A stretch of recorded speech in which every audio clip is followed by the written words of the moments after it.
Welcome to What's My Thesis. I'm your host, Javier Proenza. Every week, my guests and I share the answers we found to the questions we have. Join us as we explore and expand our worldview through research and ask, What's my thesis? And today, my guest is Annie. Is it Copian or It's I say Compean, and some people Compian? say Compean. Compian? Okay. Is it? I'm not familiar with the name, so I'm sorry. And I should have had it like in front of me, but I forgot to. We were That's talking all right. Compian. That uh, works. Welcome to the show. I know you as a lot of people I know on Instagram through Instagram, just like from seeing their work. We haven't really interacted.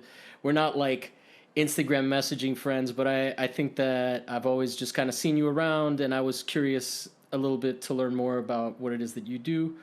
And so this is we're learning about each other fresh. I actually don't even know even what town you're in. Are you in LA? No, well, I live in Pomona, and I've really spent most of my time in Orange County. I grew up in Orange County. I went Uh-huh. to Cal State Long Beach for grad school, so I lived in Long Beach for a little while. Okay. Yeah. So you're from the area. You're not like implanted from another part. You're Yeah. not a transplant from implanted like some alien experiment. So then you're from like you kind of just grew up with the art scene. I don't know how much it's changed over the years, but can you give us a little insight onto like what LA art maybe was like growing up? Because that's something that's like a complete blind spot to me. You know what? That's a good question. I mean, I would say it's a bit of a blind spot to me, Oh considering that yeah. I wasn't really probably paying attention to that until I was in Uh-huh. college or, graduating from college. And it's definitely always felt like Orange County was not really, considered somewhere to be paying attention to art.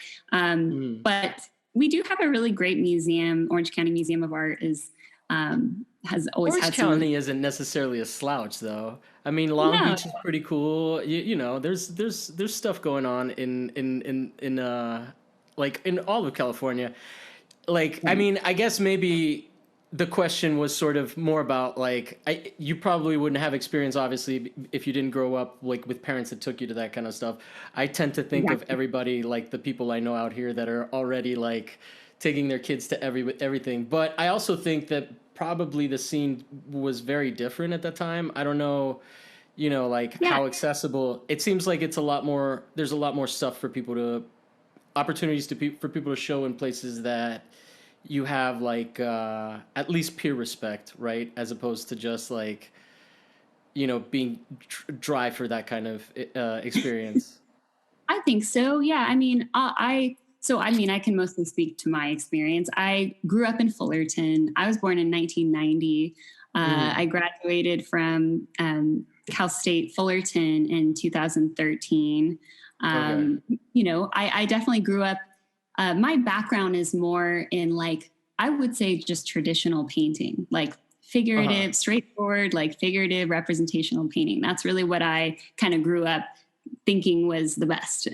Hmm. And, that's something that I learned a lot more about, obviously, in college. And, growing up, my parents, it's funny, I think about this a lot because I work with a lot of young artists. I work at a college, I work at Laguna College of Art and Design.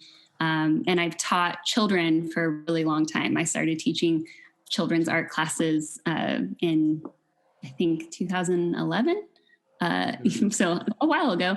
Um, and yeah, I guess I kind of came out of that experience growing up without having really any clue about what was, in museums, even like maybe art, historical things I knew about, but I really wasn't plugged into what was going on in the contemporary art world at all until I was Yeah, yeah. well, into my 20s, I would say. But to be Well, I honest, I mean, mean, I go agree. ahead. I think that's funny that you say that because I also think that a lot of that stuff is hard to grasp until you hit a certain age, So, like, even if you, like, I think everybody had, to some degree, has had that experience, right? Like, that's like, it's, how old do you have to be before you can really start to understand boys and appreciate it, right? Like, I mean, you I know think, what? It's funny. Yes, I would agree. Obviously, we're all yeah. like not thinking of things seriously for, I mean, until we're Hmm. adults. But I have been surprised because in my experience teaching, I used to teach at Orange County High School of the Arts, and Hmm. it's an arts high school, and those kids knew a lot, and they were Really? not just Wow. talented, they knew about art. And I remember being like a little intimidated by my students at times and thinking, when I was 17, I had no idea.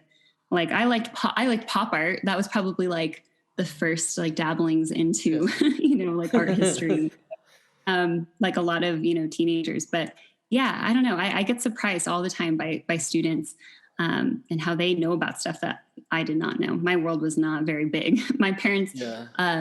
they didn't take me to art museums necessarily. They took me to like Laguna Beach and they took me to like the Sawdust Festival, Uh-huh. and things that maybe other Orange County people, in terms of, um, Laguna Beach art. Like I grew up, around that, and I really thought that that was it. And Mhm. I eventually I wanted to keep making figurative paintings and like more traditional observational paintings. And then, of course, in grad school, I was ready to kind of tear that down a little bit. Like I was ready Uh-huh. to put that aside, and make abstract paintings and see what that's all about. Because I felt very weird doing that. I felt very, I would say, like self-conscious making an abstract painting, because it just felt very foreign to me. But What that's were really, some of the concerns? Because that's interesting the way you said that. Like what were the insecurities? Did it feel like pretentious or what? yeah, no, it didn't feel pretentious. Okay. It felt like I was an imposter. I felt like, oh, okay, Uh-huh. I'm just going to try my hand at these types of paintings, even though I've never really done that before. I enjoy that work. I mean, I Yeah, enjoy all yeah. kinds of work, and I have a lot of really awesome, painter friends who make some really incredible abstract work. And I've always been like a little bit jealous, like I wish I Mhm. had that kind of, I don't know, immediacy to the way that I make work. But I'm like a much more slow, like precise, uh, needing references and needing a lot of preliminary work to, fine tune and settle on something. So Mhm. yeah, so I guess sometimes I felt like I really wasn't even thinking about it and was just having a good time. And then I felt like, is this worthwhile? I guess that's Mhm. what it was. I felt like, something Oh that my I'm just God. like making just impulsively. Yeah, it felt like Don't it get me wasn't started worthwhile. on is this worthwhile? I know. I mean, I Oh still feel like God. That's a rough one. That's interesting though. So wait, if I'm following correctly, it sounded like you were saying that you that you started to try to do the abstract stuff, and then does it sound like ultimately you went back to doing more representational things, or are you still doing abstract? You're talking more about the immediacy that some people can paint with is that you're jealous of, not yeah, necessarily being yeah. able to paint abstract. Well, I mean, I learned so much more about, uh, what makes something abstract, Mm-hmm. and, why. And I guess I just learned a lot more about, what that could do just visually for me, and, Mm-hmm. how that could actually make my work so much more like rich for me, visually. And so I wouldn't say that I like just reverted back to making like straightforward representational paintings. I mean, in a way I have. I guess I just have like a preference that I need to, or I would like to kind of shake up even more. I mean, I Mm-hmm. always go back to drawing things from life, and I still very much enjoy that. That's still a huge part of my process. Yeah. I've never really felt comfortable. And I always tell my students this too, because I know they're typically coming from a similar place, where I don't just like start drawing out of nowhere. I Yeah. don't draw from my imagination enough. I do a little bit, but it's something that I've always felt, a little bit, like it's a weakness for me. Mm. Yeah, especially someone who's like done or been a huge fan of like comic books and stuff like that. Like, I've never really been able. I mean, perspective and drawing buildings and whatnot. That I can do from memory, but that's more systematic. the cannons Right. and proportions is just so rough. Like I don't understand it, and it's kind of, I think that that's a very mechanical part of drawing. You know, like where it's seeing and drawing the line is very much about your like the connection between your eye and your hand. So Hmm. I don't know. My brain isn't that connected to my, you know, and like, and I'm not even that good at just like I kind of, I'm one of the, I guess you would say I'm an extroverted art, like mark maker, where I have to like make the mark to see the mark and then sort of process the mark and then decide where I'm going from there. Like, you know, I do like to draw in pen a lot because it's like, it's like, okay, deal with it, you Yeah. know? Yeah. You've So committed. You've made that mark. Right. yeah, Exactly. yeah. So you have to think I, about it before you do it. But yeah, I feel like I'm I'm sort more, of. Go ahead. my struggle is like, I remember feeling, I was a young college student and I remember feeling like, oh gosh, like why don't I have as rich of a book of ideas to draw from? Like I'm not just, Yeah, boiling over with ideas over here. And I felt like I needed to be. And that was really what like scared me yeah, and, intimidated me because I felt like I had some classmates who were really, showing me up and I needed to get the ball rolling there. yeah. So when I say drawing from imagination versus drawing from like a reference or a still life or something, I'm talking about that initial impulse of something to make. And Mm, so the way that I've come around and managed to kind of, I don't want to say solve, but like really for me, I've found like a really fluid and organic way of working is to actually just collect things. I'm like a mm. little bit of a hoarder. And so I Okay. have just belongings and like trash and things I find that I collect and I cut up and I arrange them. And then the generation of the work is that part. That's like the fun, more imaginative part of my work where I'm not like Mm. sitting in my sketchbook hashing out an idea out of my head. Like Yeah. it So doesn't it's work that. like that. It's yeah, yeah, yeah. So then, and then you use these items as references. Like you set them up like still life. I mean, not, obviously not a Mhm. still life, but they Yeah. you would incorporate. You would paint them the same way that you would having them as the reference, and Mhm. then I would say yes is still life. yes, So it's still life. Okay. yeah. And when you Okay. asked, initially when we talked about doing this and I was thinking of a topic, I thought about just using still life as my topic. Mm-hmm. Even though I don't know if I necessarily call myself an expert on that. It's like, it's such Yeah. we think of it as a very mundane, art genre or a very academic art genre. But I am like a big champion of what still life can be and what it can mean. Uh huh. Uh, so yeah, I do consider my arrangements as like still life, and I think that that's to me it's just like the best Mm-hmm. painting starting point because it can be abstract, it can be anything. It could be about light, it could be about narrative content, and it could just be surface painting. Like it can be everything. So I just love the dynamic quality of still life. Yeah. If you Still life want, to me. Go oh, go go ahead. ahead. Sorry. No, no, no. I was just gonna make a dumb comment about how like grueling of an experience it can be. I want to hear that. No, yeah. What's still life mean to you? Still life is was like the less exciting part of art class. Like, Mhm.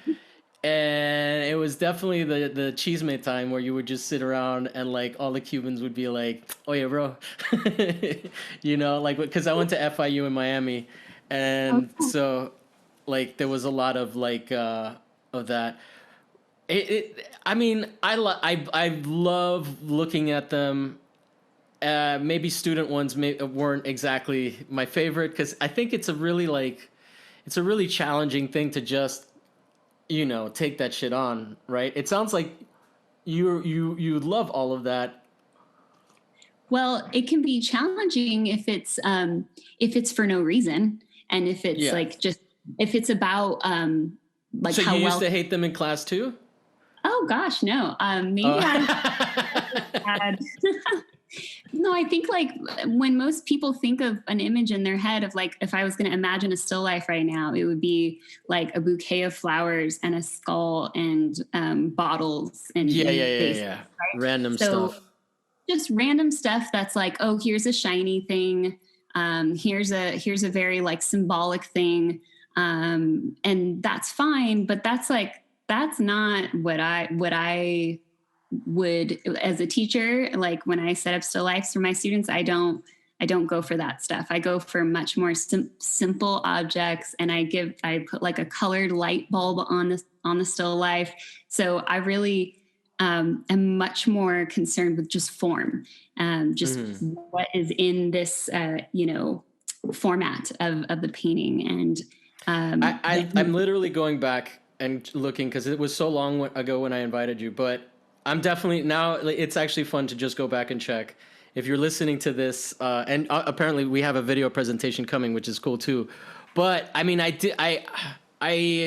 can see the influence of abstraction in it, right? So now you I'm can just, kind of put that still life together yeah. with I what think that that it, yeah, it's. Oh Jesus! Do you hear that I honking? do. Someone's cranky. Oh my goodness. I thought it would be okay to leave the door open, but never mind. Um, so yeah, I mean, definitely. Because when you said figurative stuff, it was hard to like really grasp. But I think you've been on a still life kick for a while, right? Yes. Yeah. Yeah. Okay. So that like that my memory is clicking in. I get like I said, I just came from work, where I tuned the world out, and now I'm Yeah. trying to tune it back in. You are totally fine. Don't worry. If you want, I can go ahead and share my screen Yeah, yeah, and definitely. So I'm gonna try to explain some of the stuff because this is my. I mean, my though we have a YouTube, most of my guests, most of my audience is probably still on audio. So if I oh, cut okay. in to describe something, I'm making a word picture. Thank you. You know what? I feel so bad. I No, no, do no. presentations all the time, and so I'm just like my mindset has been there. But I can do this. I can help Yeah, provide. yeah, definitely, definitely. Okay, great. All right. So I'll keep it brief. And No, but it's actually good because I also did some research into what the best channels, YouTube channels are. So having a visual element is good. oh, great. Okay, It'll good. help. It'll help my numbers on YouTube. So Oh, don't okay. feel like Well, you got to rush through this. Okay, so let's go. okay. Thank you. Yeah. So there isn't like a super clear cut, path here, but really I just kind of put this together to showcase my work and my experience. And, I have only been out of grad school for going on 3 years now. It hasn't been long, I'm Hmm. still getting my footing, I guess. And yeah, so I'm still, Excuse me. I'm gonna go close this fucking door. sure, sure, no problem. Holy hell, man. It's like not a car alarm, huh? It's like somebody honking. No, it's someone is like angry or trying to Yeah. get their girlfriend's attention. I have no idea what's going on, I but live in downtown Pomona, and I don't know if you've ever been there, but normally it's very lively. So I've I'm never used. been to downtown Pomona, but I've definitely been to Pomona at the speed way over Oh there. yeah, The That thing is awesome. Have you ever been to that? yeah, the Fairplex. Yeah, Yeah. it Oh my is. God. I've been there for the NASCAR, and then there was another place nearby. I forget where it was that had the funny cars. Oh my Those things are gosh, so loud, but it's amazing. I'm not even that much of a gearhead. I mean, I like cars. I think that they're nice it's art. exciting. Yeah, Yeah, but when you're that's, there, it's a whole different ballgame. You're like, what is going on? yeah, like rattles your body. It's like Yeah, that. Yeah, it's a fun yeah, experience. Yeah, where I live right behind the Glass House. I don't know if you've heard of that. It's a music venue. Obviously, it's been very quiet over the past year down here, but we're used to like just ambient, Pomona sounds. So I yeah. bring that up. Really? Oh yeah, don't worry about the the horn honking in the Yeah, I back. mean, it is hard to give a presentation when the neighbor is going whack whack. It's just a part of my life now. I don't even think Yeah. about it. So I'm more than anything, I'm surprised that Pomona is, and we're looking at art right now. We just looked at one still life that was pretty amazing, and then we looked at a couple frames of Old like figure painting. like observational work, right? So there was a painting. Now we're looking at an older gentleman who with a very fancy mustache, which is like choice. Oh my Uh, gosh, he's a well-known art model around the area. Oh my God, I love those guys. There was one in Florida International University that he had the Prince. What's the one? The piercing, the penis Yes, piercing. Prince Albert. So he was just like, and he was like old, and he would just hang out there, just like, it was an Yeah, interesting thing to draw, I but got, I got very familiar with art models when I was at Cal State Long Beach. I ran the Sunday figure drawing sessions for a few years, and so I had to schedule all the all the models, and I had wow. like, all their numbers, and so I'm very. So the reason I include this work, even though I wouldn't say that this is like my work, these days, is because I guess I just like to kind of showcase like where I came from, like what kind of like tradition I guess I was working in as a younger artist. But yes, those were some. That was actually a self-portrait. The charcoal drawing was. T. Kiriko, we've talked about him on the show before. Did Oh you know really? that he so he tried to actually stop painting like De Chirico and it wouldn't sell, so he ended up having to paint like De Chirico just to make a living. Wow. But I want then to go I want to ahead. see what that looked like. What does the non-De Chirico paintings look like? I I don't would. know, but when you see the apartment in Piazza Spagna that he was living in, you understand why he started painting like De Chirico. It's like I wouldn't want to fucking. I'd be like, that's not a bad life. Yeah, there's definitely something. I mean, yes, they're very attractive. He's like one of the like surrealist painters that to me just kind of stood out for more, I don't know, like simplicity and like boldness. Like Yeah, I yeah. love that aesthetic. Um, yeah, kind of went out of order there. But yeah, I Cool. mean, I bring him up because still life, right? Like, I mean, Mm-hmm. if we were to go back and have like a very intro level, I don't know, presentation about art history and painting and representational painting and abstract painting. Obviously, we'd spend a lot of time talking about Cubism, but I love looking at this work as one of the precursors there. So here's another point for still life. No, Why yeah, definitely. I think it's like such a valid art form. But I'm going to go back. So there's a few artists that I or painters I kind of collected here that I like to showcase. And Uh-huh. this painting that we're looking at now is by Ewan Willow. It was a British painter, active mostly in the 80s, a figurative painter, and doesn't have a lot of work out there in the world because he painted from life and he painted like painstakingly slow. Like Okay.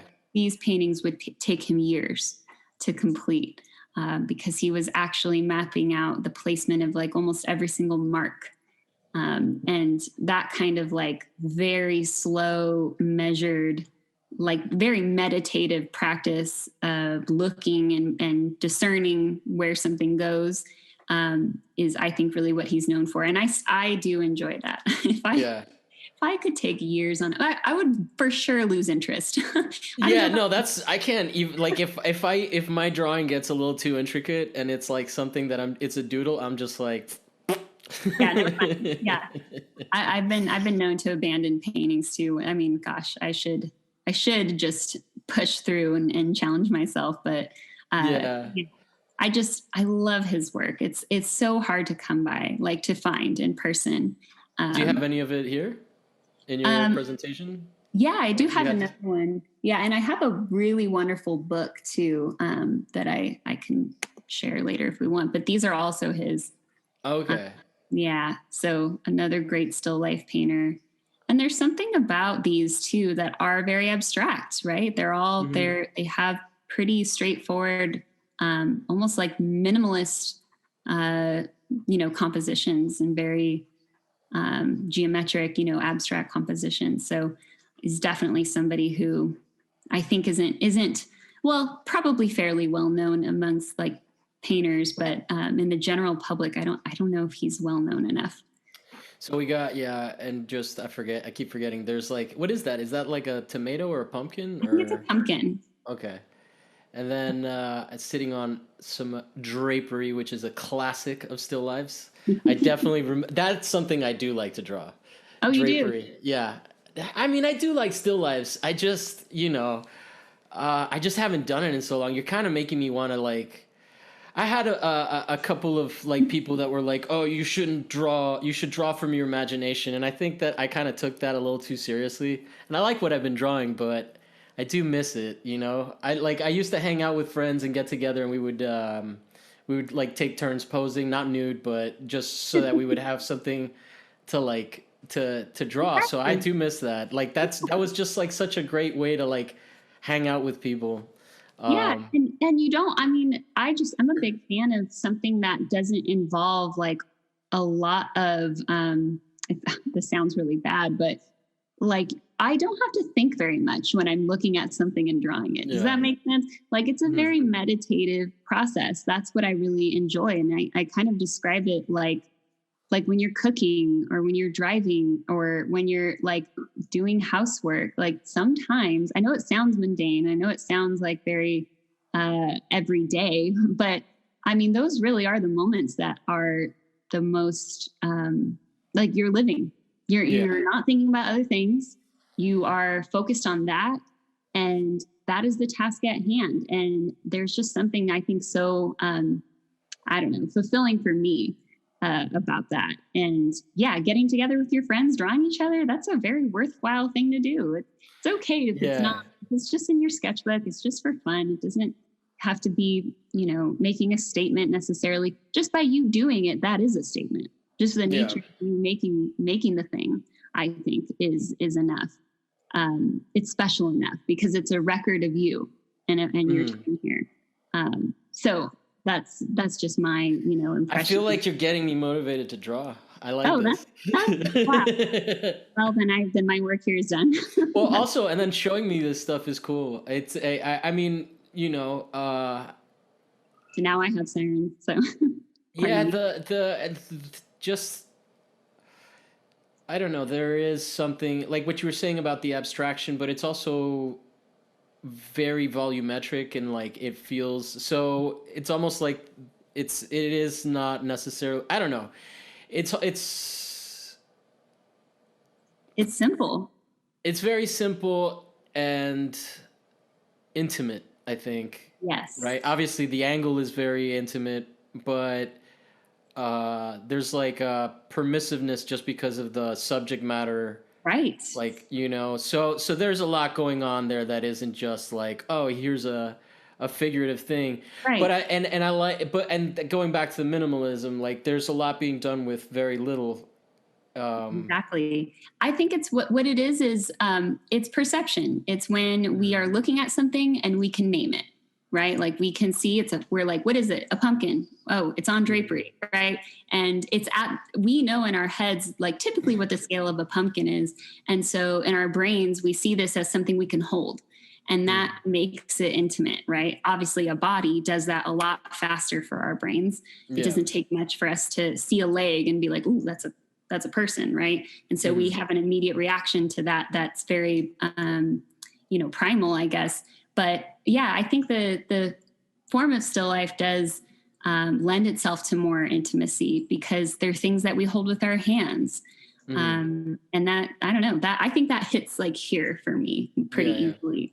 And just painting itself, like I always, I enjoy all kinds of work. I enjoy performance work. I enjoy installation. I enjoy all of it. Like sign me up. I'm down to Mhm. participate and be involved and critique it and talk about it. But painting will always be to me something that is so it's so human. Like it's very much like I can tell a hand made that. I can tell a hand made that and made that mark, and that someone's eyes saw that thing. And so to me, that's just so intimate. It's the most intimate art form.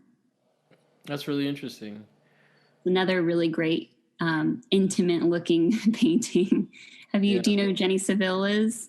I think I've seen this one somewhere. I'm not familiar with her, but in somewhere I've come across it, probably on Instagram or something. She's someone who was actually really mostly active in the 90s and in like the early 2000s.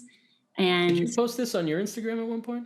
No. I might have, because I saw this Uglow painting and this Jenny Saville painting at the same show at the Tate Modern, or at the Tate Britain in London. And I was like just so happy that show was happening while I was there. So I probably did post a picture of it. Yeah, I was like, what are the chances it was someone else's Instagram? Yeah, I know, right? No, because I've definitely seen this before. It's obviously going to register. Right? It's a pretty poignant image. I think she's just such a great painter. I'm gonna go a little faster because I just have so much more to show besides these kind of painters. But maybe I'll pause a little bit on Morandi, because another one that's like such a great, not as well known painter that's got that very contemporary aesthetic. Like if you saw these, you'd think that someone was making these today, these paintings. But they're, over 100 years old. So I'm just a big fan of this very kind of slow, cold, almost like sterile look at objects. I love that sensitivity in the painting. One on the on my right is definitely, or I guess it would be on the right. You're not holding the paper. The one on the right, I definitely get the cold. I get it from both of them, but and I love the flatness on the, like, even the things that are rendered are still a little bit flat, but very subtle. Yeah, it doesn't, it feels sincere, not like it feels like this is how he painted it, not that it was like, it wasn't ironic. Yeah, exactly. That's what I'm looking for. I just, give me a good old sincere painting any day, and I honestly, great. I love it. Yeah. in my opinion, because again, it's just that person thought that was great and thought it was so great that it should have been painted. And there's something, about that I love. Like just the act of that person doing that makes me love it too. But yeah, I love that. I love this approach. It's like crudeness now, like in terms of drawing and what's popular, things that are crudely drawn. There's that whole aesthetic that's been popular for the past several years now in contemporary art. It's like he was already doing that 100 years ago. But it's also, so there's like a thing that a lot of people do, or a lot of photographers do, where they like it's intentionally amateurish. Like you have the stuff that's in the middle, plopped on the one on the left. It's just like everything's just plopped in the middle. Right. Whereas like on the one on the right, it feels like maybe maybe they didn't quite think it out. Like, but and that goes back to that intimacy thing that you were talking about. Like what was prioritized in the decision-making process. And I think that's kind of where the sincerity comes, right? Yeah. Like it's not not contrite, there's a C word that I can't think of right now. Oh God, I know what it is, and I can't. Yeah, don't worry about it. It's all good. We understand each other. People at home are freaking out. Totally know what you mean. Okay. So I'm going to keep going because I haven't even I'm talking about everyone else but me. What time is it? I don't even know. We can go over. It's fine. It's 5:50. We're jamming. We've been like, it's all good. I don't even know what time. Okay, I'll be super brief, or fairly brief. But this is another wonderful painter. This is Shangram Majumdar. This painting here, and he's someone who started out in a very like traditional observational figurative painting background, but his work has, and this is actually much more like representational and representational, I guess, than his more current work. This is, even since I've made this presentation, he's got all kinds of new work that's like very abstract and very gestural and very like tactile, like thick paintings. And they're really beautiful. And I wish I just smushed one more onto this page. But he's definitely someone who, you know, I look at and I'm like, oh God, I'm just jealous. Yeah. I love experiencing his work. And I love the range that he has and the really subtle, like clever things he does with, you know, paper, and still life arrangements is really what these are based on. Oh, okay. I see. Yeah. Yeah. The one on the right almost looks like a closet from like a theater department. Yeah, exactly. And then the one on the left looks like it's just a plant, but it's a very interesting plant angle. Graphic, yeah. It's very. I mean, it almost has like it almost has. It reminds me. Go ahead. It reminds me of like a sports branded like logo or like that. Something about that color combination and how like fast and flat those marks are feel very like contemporary, like commercial to me. But then you see a little section of it where it's starting to show that it has some form, like it has some three-dimensionality to it.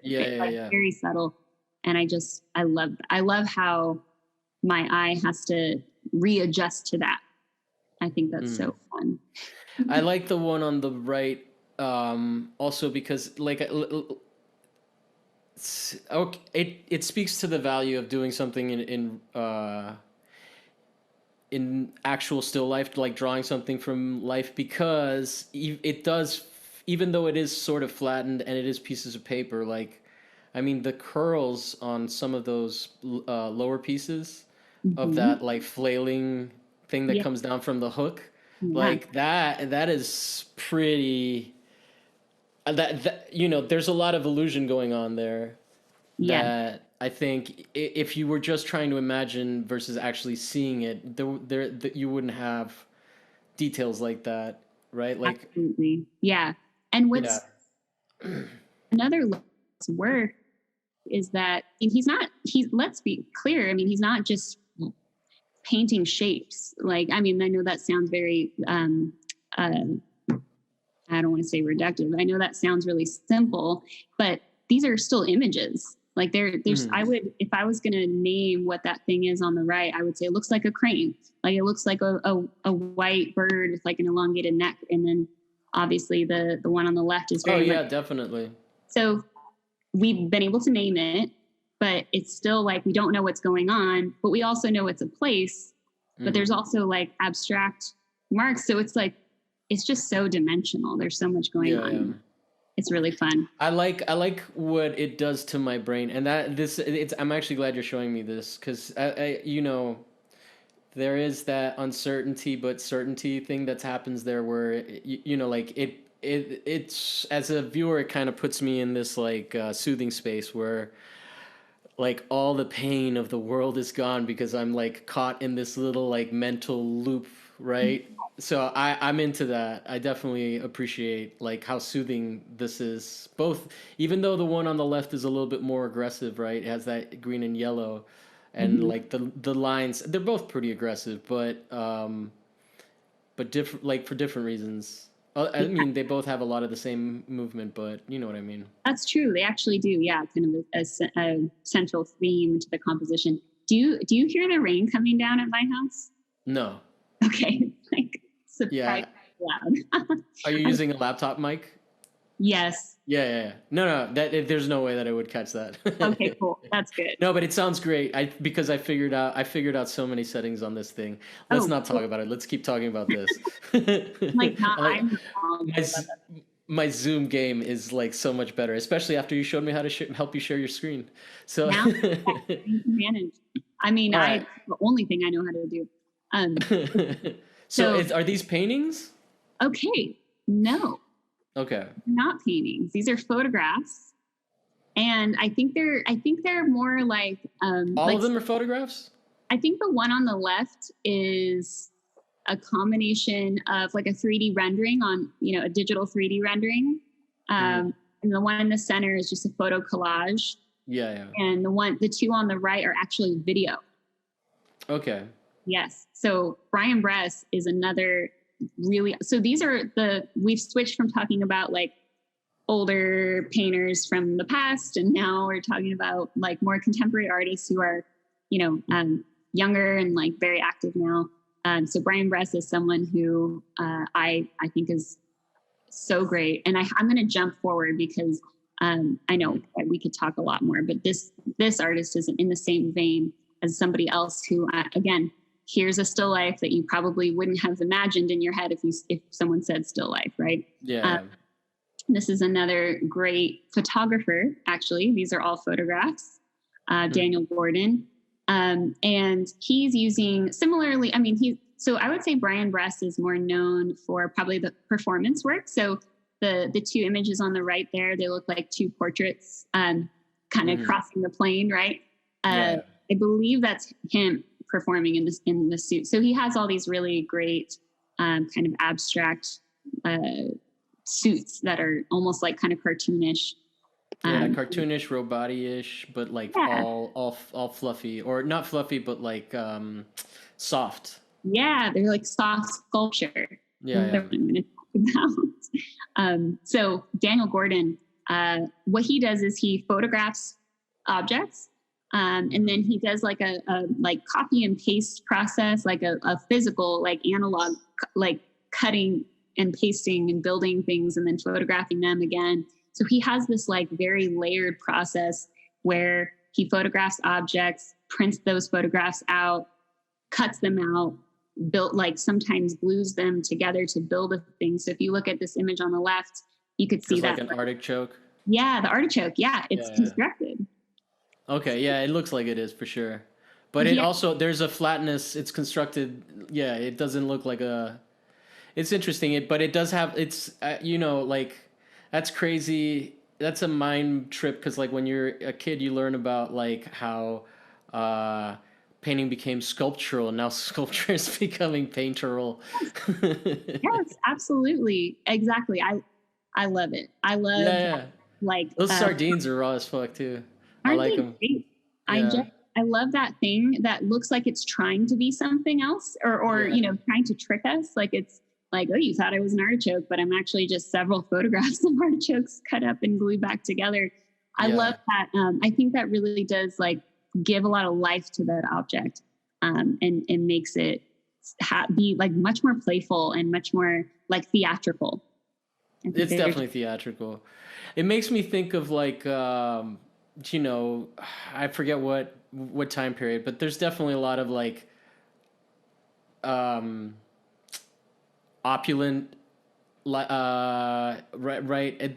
There's definitely, it feels like because of the colors, it feels vibrant in this way that and then there's the designer background. It's very attractive at the same time. Yeah, for sure.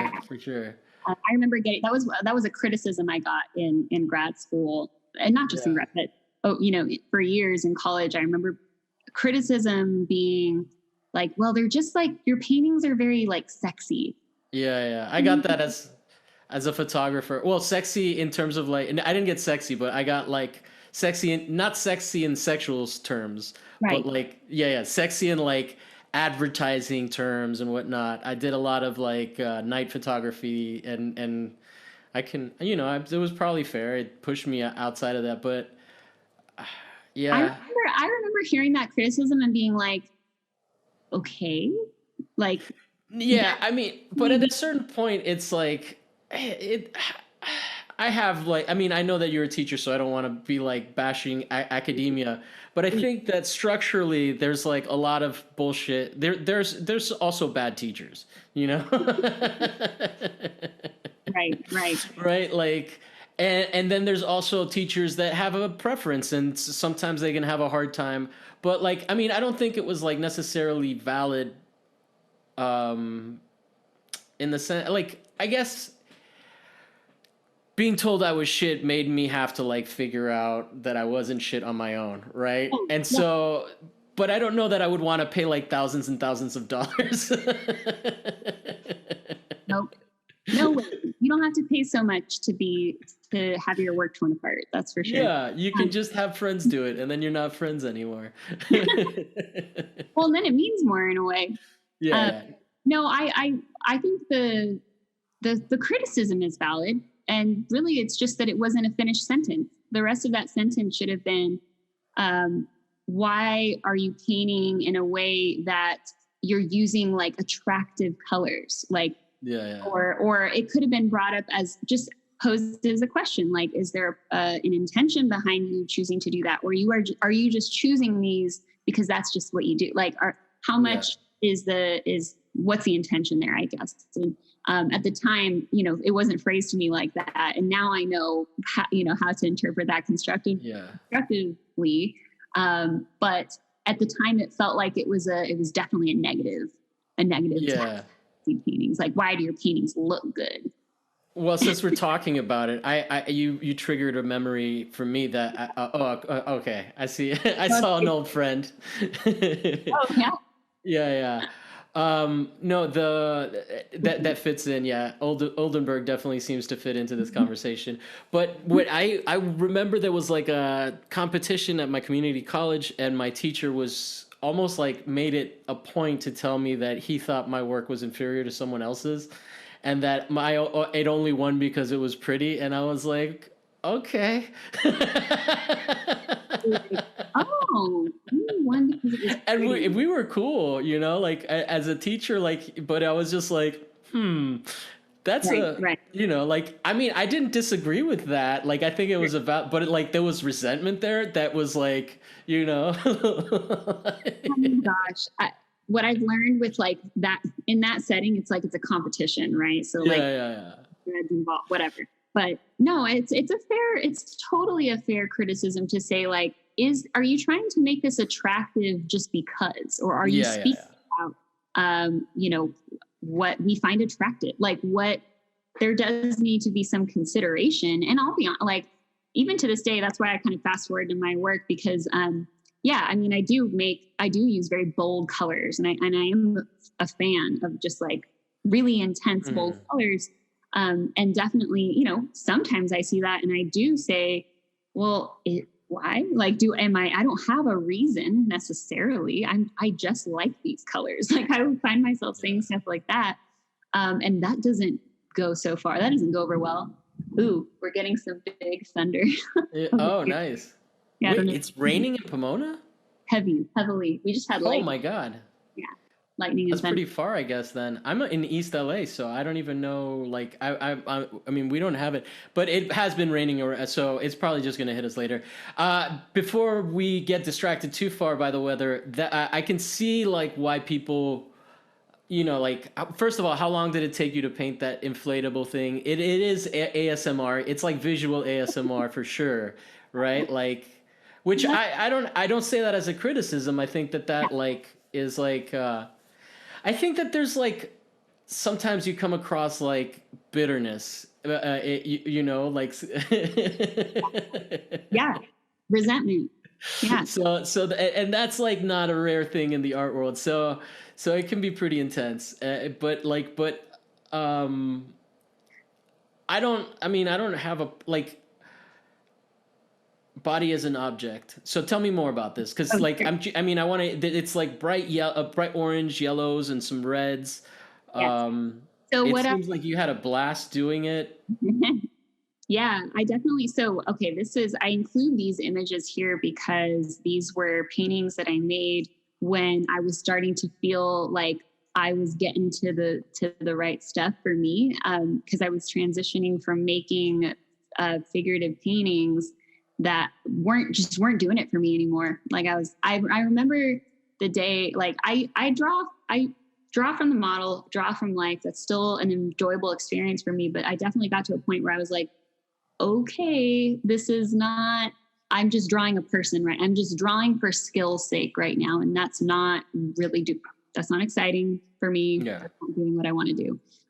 So I was definitely concerned more with kind of like anthropomorphic forms, biomorphic form, anything that had like a tactile, like kind of flesh quality to it, I guess. So in this example, the inflatable thing would be anthropomorphic. Yeah, kind of. In this, yeah, I could see that. I think that's fair.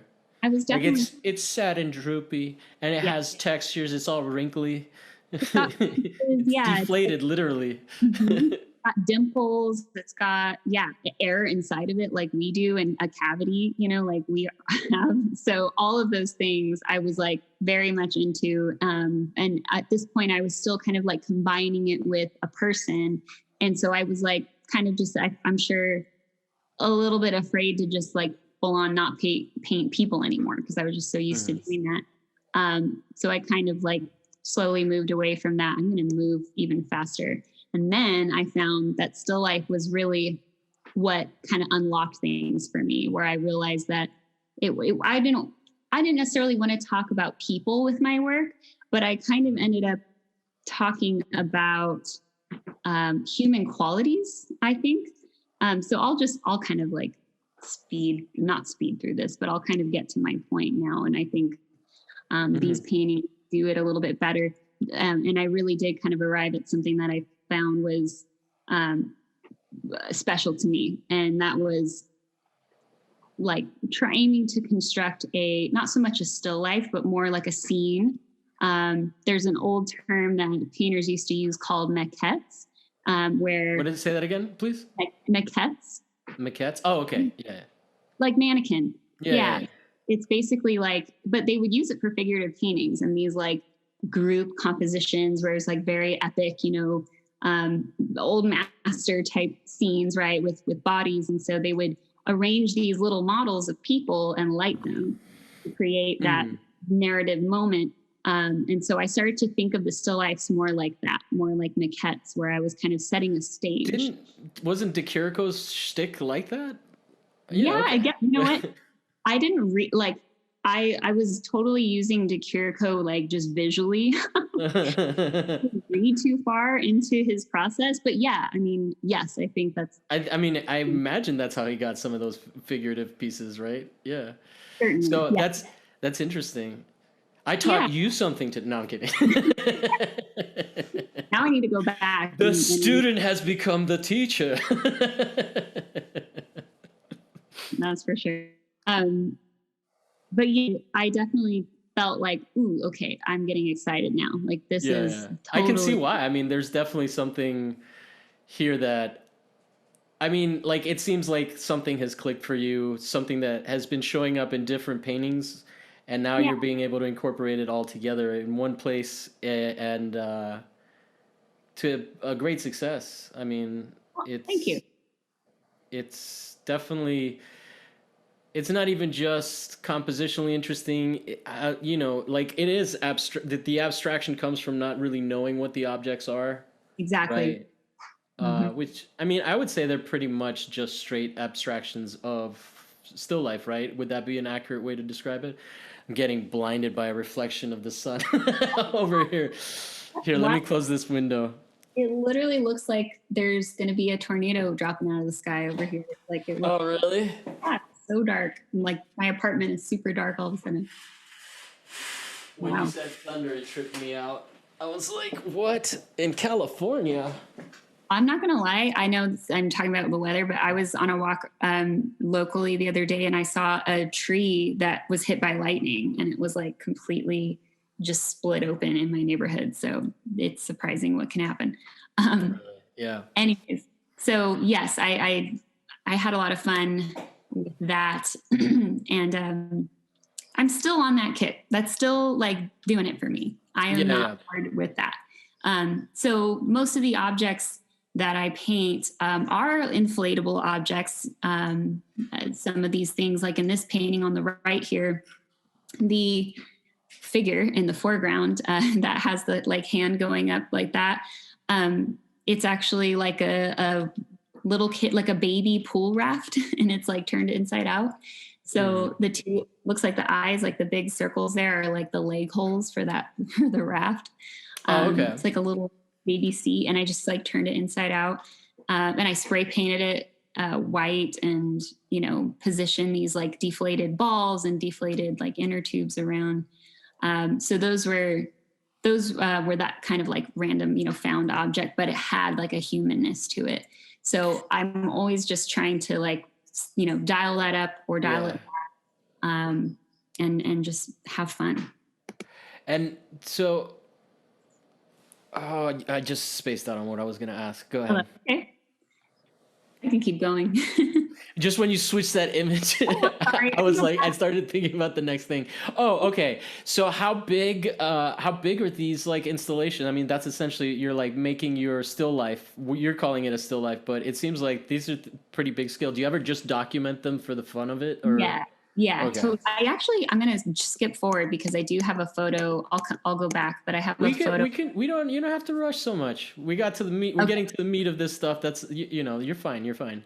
Okay. I'll go back, but I wanted to jump forward to this because I do have a photo of that particular still life here. Okay. In the studio. And then, there's definitely some Oldenburgy thing happening with that beanbag deflated thing. Yes. Especially color wise. Oh yeah, that's true. Yeah. I just kind of like, I visit Home Depot regularly and buy those like 50-cent, like oops paint. So whatever they have there. I skim through and collect those things. Yeah, it looks latexy, right? Is that what it would? Yeah, that's a beach ball. That's a beach ball that covered in latex. Yeah, that it looks like. Once you put the latex on it, it looks like it's like some. I mean, it doesn't read as dominatrixy, but it has that same kind of like texture to it, right? So it's instead of just being like plastic anymore, it becomes that's the Oldenburgy thing, right? Yes, and. If you know Eva Hess, she's another like really awesome. I think she died actually pretty early in either the 70s or the 80s, but she was a really incredible artist that post Oldenburg was making like really great latex sculptures and would I had a photo of it. I don't know. I don't want to dig for it right now, but Eva Hess is her name. And she did like these layered applications of latex. So she would just like paint a layer on like an acetate or something and then let it dry and do multiple layers until it ended up being like a skin. And it looks like skin. Wow. It feels like very bodily. And yeah, she was just an incredible artist that wasn't around long enough, unfortunately, but then that beach ball just has like a rubber band around it. Okay, there we are. Okay. Yeah. All right. Yeah, so cool. Kind of like giving it a head. Yeah. It's very strange. I love this. Delicious. I know. I can't as opposed to the skin looking flesh. What's it called? Ed Gein style. Yeah. Yeah, it definitely. You know who Ed Gein is? I think so. It's definitely. He's not a painter. He's a serial killer. Oh, okay. Never mind. Sorry. Anyway, what's it called? So yeah, no, but what is interesting to me is that do you have any interest in actually just like making installation at all, as well? Oh, yes. I mean, the answer is yes. You just haven't gotten there yet. You're still too much in the painting? I don't know. I still enjoy painting. Like I still think there's still things to be said with paintings. Oh no, I don't mean it like that. I'm just saying like as another part of your practice, because it's not like we're in the era where it's like your brand gets fucked up. And I mean, there's also I would love to walk through your little world, you know. It's just interesting, right? Especially because you're talking about like these inflatable things and whatnot. I mean, it's interesting. And it's also funny because that stuff seems a little bit more hard-edged and less pretty. Yeah. Not that this stuff is like gratuitously, like what was it, sexy? Yeah. A jewel tone. Yeah. But there is a hint of like romance in it a little bit, right? But it's painting. It's like it's hard not to be romantic with painting. Like it's almost like a Like painting is just fucking romantic. That's that's just the reality of it. At least to me, Yes. even if it's like ugly and stuff. Like right, like whereas I would say that photography doesn't necessarily like photography is burdened by other descriptors, right? Like I would definitely say that it's hard to just paint unromantic. I mean, Anselm Kiefer's shit is super romantic, right? Like Yeah, yeah. it's I think that this is painting definitely, I mean, and plenty of like maybe sculptures out there. When you can tell that someone's hand did it, that yeah. immediately that just does something, I think, to us like internally. And that's why even like those, maroon Rothkos that are Yeah, like yeah. so dark and heavy are still like you can't help but like your heart breaks, right? Like Mhm. that. Yeah, there's definitely something about just tactileness and paint itself that will always be to me just like so human. And Yeah. I love that. But to answer your question about making the sculptures, because I have obviously thought about it and messed around. And to be honest, I it's kind of like how abstract painting was to me. I just haven't really done it much, and Yeah, I, yeah, yeah. I feel a little bit like I need to Well, take a class, you no, know? I also ask, it's that whole thing that we were talking about before, like artists, when they talk about work, always are talking about their work to some degree, right? Like, so it's, or they always see it through their own perspective, right? So I'm into, installation. So that's why I mean, I'm also more, I would say sometimes I'm also more just into sculpture, but yeah, I like the 3D. I mean, I don't think that I think that there's interesting stuff there. That's more where the question comes from, rather than like, you are just a painter. You have to be mixed media to be like relevant today or on this podcast. No, like it's more of like, oh, that object. We spent a lot of time talking about it. Now we're looking at the painting. I don't have a problem with either one. I think that they're both worthy endeavors, but I think as an object in and of itself, like I think that what you're interested in objects that works in paintings might also work just as objects, right? And you're spending time on that, so I know, trust me, it does hurt a little bit when I take it all apart. Because it took me a while to even arrive at the right sculpture, right? Or the right like yeah. arrangement. But I don't know. I love I mean, I see so many sculptors out there and people I know personally who I'm just again, I see their work and I'm like jealous. Like Yeah, I yeah. wish I could do that. And so by all means, I'm not opposed to venturing in that direction. And it definitely seems something like will naturally just take place. It's no, I mean, I guess I was just more curious in where are you in that process, because it Yeah. seems like it seems like you care about the objects too, right? Like you're not, I mean, you're talking about still life, but your still lifes are something that you're putting like, I mean, it's also part of your practice, right? Yeah, So, and there's so much more. So here's why it got fun for me and here's why it's important, I think, to talk about like figurative drawing and painting in that background and how I moved into this direction. It's because these are so much more than just things on a surface or just things arranged. Like I'm obviously trying to imbue them with some personality. And so they do take on like a little bit of an identity and I am engaging them in conversations together. And so, yeah, I could very much see that being a natural progression. I just got a sewing machine. So mm, I don't really know how to use it yet, but yeah. I'm going to learn and that might be a bit of a breakthrough in that. I also got some plaster. I've never done any plaster casts, but like clearly children do it. So I should be able to do it. So I'm definitely going to mess around with that. I'm excited. When I was a little kid, one of the things that I got into was making masks. Oh Like, my God. yeah.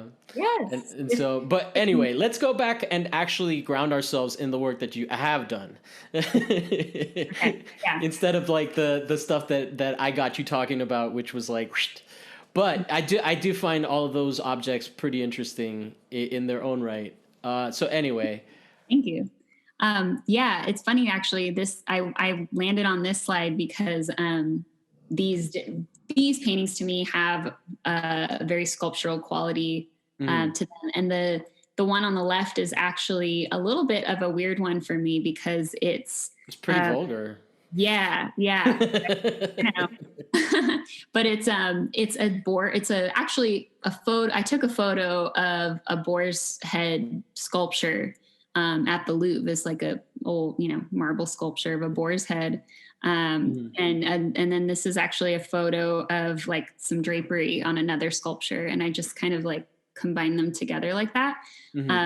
And so it's definitely a strange one for me because it's not a still life. Like, or it's strange as imagery, of course. It's not. Do you often paint from photographs as No, well? No. um, Okay.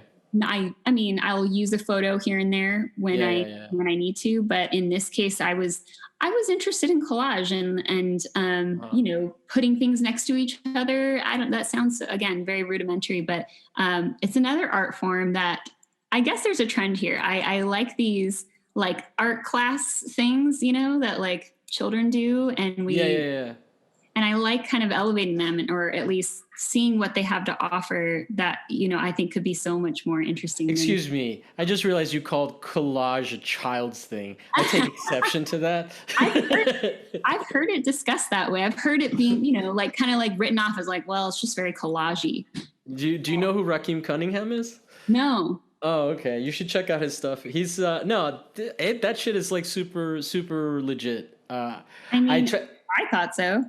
Yeah, I love it. I think that, I mean, definitely the problem is that like, okay, why is it a kid thing? Why isn't it an Right. advertising thing? Right? Right. Like Obviously. it's good enough for multi-billion dollar companies. Why can't artists use it? I just, You got me all riled up by these people I've never met. those are my words. Yeah. It's not my, No, I know. These hypothetical people got me all unfurled. All right. Anyway, go back. Back to the talk. Okay.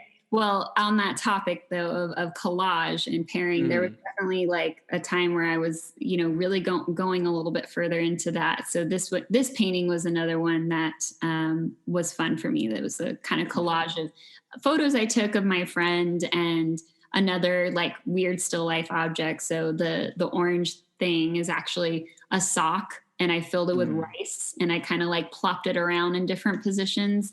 And wanted to kind of like unify that weird object, kind of snail looking object with human parts. I don't know. I was kind of just like interested in joining these things that are and then constructed bodies and kind Sorry, of not what did you say? Are what constructed bodies? the orange sock, the like object there is kind of something that I was trying to make look like a body. Okay. And the arms and the back and the shoulder blades there are an actual body. And Okay. I guess what I like to think of here is what are the qualities that we see that our brain identifies as a body, right? Yeah. Like, is it the outline of that like elbow shape, or is it that kind of soft transition of form? Is it the gravity? Like, There's also like a sensation of mount. Like even though it seems like even though it's presented as one body, right? Like one amorphous blob. Yes. It it looks like one part is dominant over the other. Oh, okay. Right? Like the upper part, it's almost like it looks like, I mean, what it originally was, but to me this one's like the one that's so far pretty much most abstracted, right? And then once you started talking about bodies, I see a hand going. The orange thing is like a hey, mama. Yes. I just love that. I love when like we can't use a word to describe it anymore, and it's like now you have to act it out. Yeah, and then but it looks like there's like a sort of monkey cadence to the upper part, right? Like or like elephant type of vibe too, Like, So it's interesting, like if what you're trying to reference, there's so many different little references, right? And then you can just look at the purple part as with the little the what's it called, the yellow, the bit of the yellow as its own little like I don't know, as its own little separate little entity, or then you can look at it as part of the whole thing. I can see the bodiness of it for sure. But it is like the most abstracted stuff. So the photographs are helping you like that? The Yeah, collaging? yes, yeah, that's Okay. exactly right. Yeah, I wasn't, yeah, I just, that's I mean, what, not that the other one, not that I didn't like the other one, but I think that with the other one, it still felt more still life. Like, hmm whereas this is like, even though it is an actual thing that you're painting, it feels like you could actually have just imagined this. okay, Right? You get what I'm saying? So like good to you're know. taking the long way. Yeah, yeah. Yes, I mean, that's how my brain, Yeah. that's how I No, have, I think that it's successful. I mean, I mean yeah, that as a compliment. thank you. Like it's almost like you don't have to do it if you can like make it in real life and then paint it. I know. It's just, I know I have to make extra steps for myself. Yeah. So on that note, these are, so this painting and this, well, oh no, I guess I don't have the other one in here, just this one. Were kind of at a similar time as well, where I was messing more with collage and kind of, I think this one I felt a little less clear on, what I knew I was going for, again, another like kind of combination of bodies to make a thing. Mhm. That I wasn't sure yet what that thing was, but it kind of felt more like a landscape type of language in this painting in particular. Um, Yeah. and this is a super large painting, by the way. This is one that I Yeah, need a what scale are U-Haul. we talking about in general with all of these? Gosh, I think this one is like 6 by 7 feet, or maybe a little bit smaller than that. Okay. Um, but too big to put in my car. Okay. is is And the then the other size. stuff, like the other amorphous collage things, this one? This one's close to that range as well. Yeah, Okay. this one's How long similar. do you mostly paint in that scale now? Not anymore. No, it was very much like a I want to say like a grad school thing where it's like I got to make some big. I have this gallery, like I'm gonna have a Yeah. thesis show. I need to have Yeah, these yeah, big yeah. paintings, and it was very fun. It's very, it feels really like energetic to make a large painting like that, and for Are you someone are, who are you 7 feet tall or did you need a ladder? not quite. No, I'm like the most average height, 5'5". Five So it's five? like Oh, okay. walking around like this, yeah, trying to get this thing around. And yeah. So now I'm not making The stretching out, yeah. by the crossbar. Stretching Yeah. your arms out and just trying to walk like that to holding a big flat thing in front of you. It's Uh, so silly. Yeah. Now that I'm like not, yeah, in that environment anymore, I'm like, why did I do that? Because it's nice to make large work now, and it's a whole different experience. But for me and what I'm trying to do, I'm not too concerned with size. I'm more so now concerned with what scale are seeing. you at right now? Do you Oh, have actually,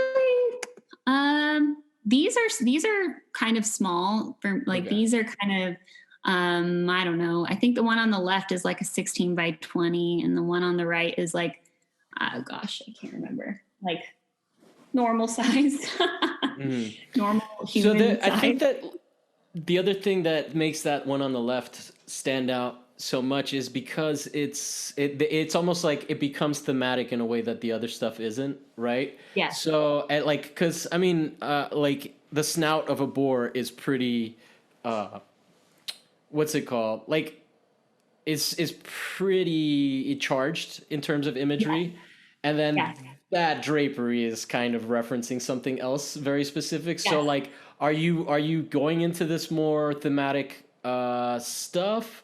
Is it like because the one on the right is more in that abstracted like objectness, hmm experiencing perception of it. Is it like? Do you have any more of your current stuff? Um, these are more current, but they Okay, yeah, feel. yeah. Because this is more the stuff that I'm used to seeing. But the question I guess is, are you pursuing something more in the vein of like objects that are a little bit more like obviously a skull is traditional in terms of still life, but I mean in terms of like you know I can only I know what think you're. of really fucking lame examples, like a gun. Yeah, yeah. No, no, no. I know what you're saying. Yeah, charged was a good word to use. That's a really good question. I um sometimes I'm definitely like wanting to be overt, Mm, and have an overt image. Oh, I guess I don't have a photo. I have another painting that kind of feels a little bit more overt. Um, mm, I guess I'm not trying to necessarily hit a nail on the head. mm, I'm talking more about bodies. I'm mm, talking about bodies, and I'm talking about flesh and like how things feel. And yeah, obviously there's more. I guess what's the best? I don't want to say. God, I'm thinking of all these lame words too, like flagrant or yeah. blatant imagery. Um, uh, yeah, I don't know, because I guess to me maybe that sounds reductive. Like it's a body. It's a body part.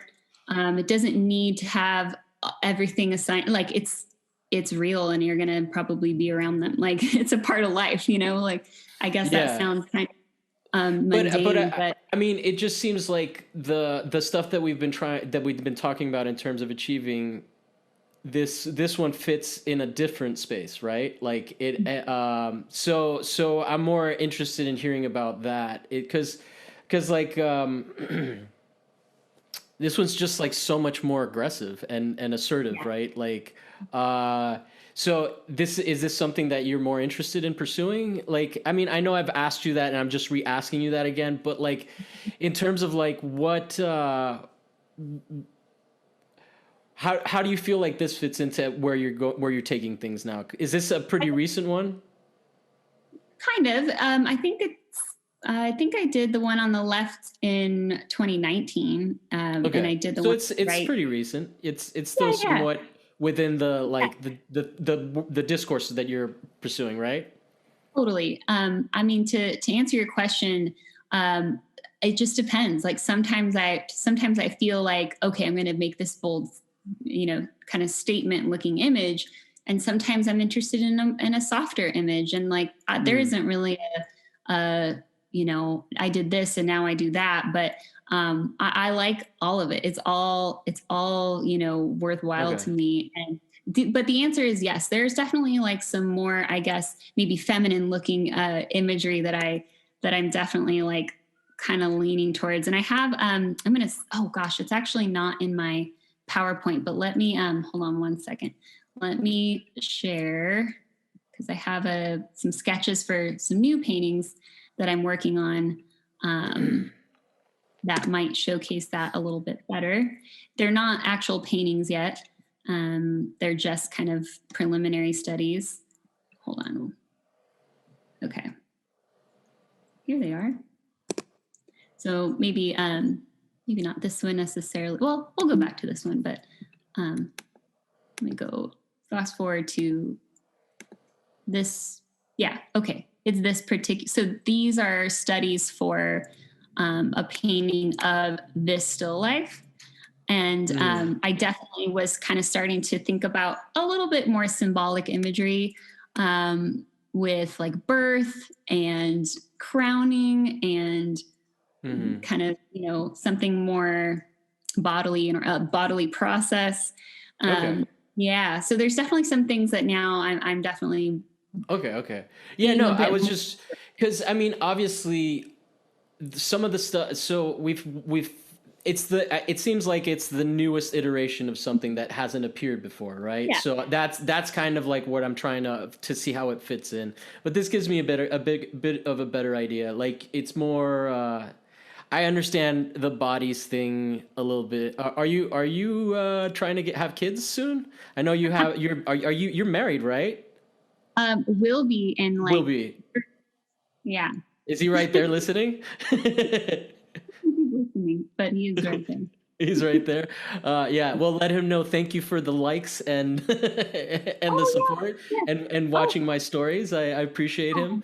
yeah. But yeah. So is like you said you were born in 1990. I'm trying to figure out like because especially now we're talking about crowning. There's like there's So is it more self-referential? It becoming a little bit? Is that where we're going? Um, Not necessarily. I Not mean, necessarily. Okay. definitely something I think about. And yeah, I guess I just was ready, like, yeah, ready to kind of like start naming things more overtly, I guess. And in Okay. this case, it's something I was thinking about for sure. And kind of that like presentation of something, Uh-huh. arriving and Yeah, yeah. maybe being birthed, I guess. And yeah, so to answer your question about, oops, that's the wrong one. About going in that direction with a little bit more maybe clear, I'm sorry, like content, right? Like where we can actually assign like some kind of narrative content. Yeah. That's something that I go back and forth on. So I can go That's back. interesting that you say that now because typically I think I'm prone to thinking of painting as a very narrative form.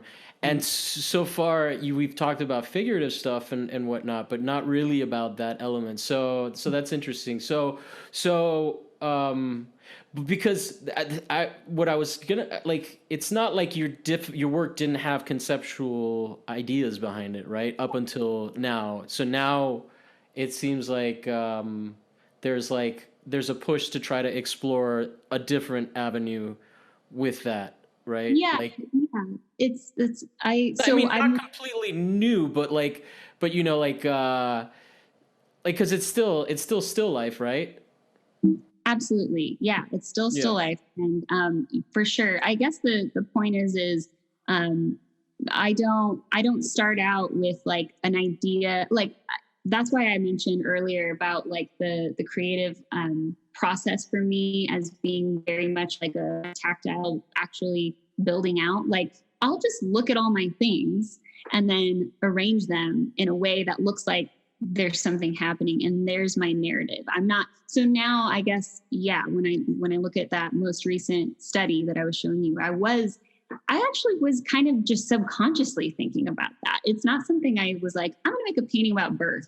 Let me get my Mhm. things that look like birth. You know what I mean? Yeah, Like yeah. it was definitely something that kind of arrived after I arranged things. So I go back to this painting, for example, because, um, it looks like something's taking place. It looks like this little glove is the leader of Mhm. this group. And this is like a timeout huddle. Like, hey guys, come bring it in. Like, let's talk Yeah. real quick. Right. It's that kind of like theatrical moment, I guess, that is not as specific to, a theme necessarily, I guess, like, or a theme Uh-oh. narrative. You froze there. A theme what? I said it's still story. It's Okay. still like a narrative. Yeah. Yeah. Sorry. Yeah, no, it's okay. I mean, you're not Zoom. And then okay, that's interesting. Let me see where we are at because I also don't want to make you talk to me forever. Oh, But I feel like we're getting an idea of where that new stuff sort of fits in. yeah. And but because it doesn't seem like you're fully abandoning abstraction, but maybe like you're tiptoeing in and out of stuff, right? Like Yeah. and finding calibrating where you want to be with this new injection of narrative. Mhm. Which do you feel like there was narrative before? Yeah. So I'll say this. Like, I guess I always felt like narrative implied that it had to be specific. Like, it had to be about something that was happening, something Mm. that maybe was real in my life. Or it had to be referencing some kind of like logical plot, right? Or some kind of like time based thing. And I guess I always kind of shied away from that because I wasn't interested in storytelling. I wasn't interested in like comics or maybe not specifically talking about films. But then I realized that the still life very much lent itself to a theatrical quality, or Mhm. has that theatrical quality. So I started feeling like inevitably arranging things together, putting things next to each other, like you would in a collage, implies that there's a relationship. And in Mhm. this case, like the painting on the left here, I definitely felt like there was a kind of almost like a ballet. I think, you know what? I think I made that painting on the left when we spent a lot of time watching a lot of different versions of the Nutcracker.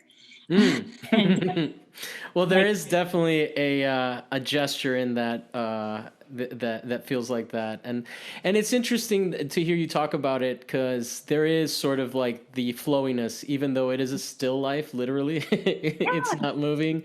The that little ribbony thing just Mhm. hanging there feels like it's just there. Like it's almost like a stage with curtains, or this is that performer in the center is like decorated with the bow, and then the flower is Yeah. kind of like what you throw flowers onto the stage when someone takes a Hmm. bow. Like that, all of that theme I was definitely kind of subconsciously thinking about. I didn't have that in mind when I set it up. It's Okay. definitely something that came out in the process. Interesting. Yeah. Cool. And then is it? Do you have anything else to show us that you want to get out before we're done? Studio Um, materials. Not so much. I kind of already, I think, kind You of talked covered everything. All right, cool. I didn't want to like be like, and then you felt like, no, there was the my masterpiece didn't get. about. No, no, no. Oh my gosh, please. That's so long. I mean, I just make stuff. I don't even know what's going on most of the time. I just collect things that I like to look at, and then I make things that I wish I saw in the world. Uh That's huh. that's where. Yeah, yeah. That's great. I really appreciate you taking the time to take us through that. That was very that was like the most visual experience that I've had, but I really do like talking through this stuff in a long time. You know, like I haven't done a studio visit or anything like that where I've gotten to just look at art and fucking talk about it. So so Fun. it Yeah. was great to flex that muscle too. So thank you so much. How can people find you? Oh yeah.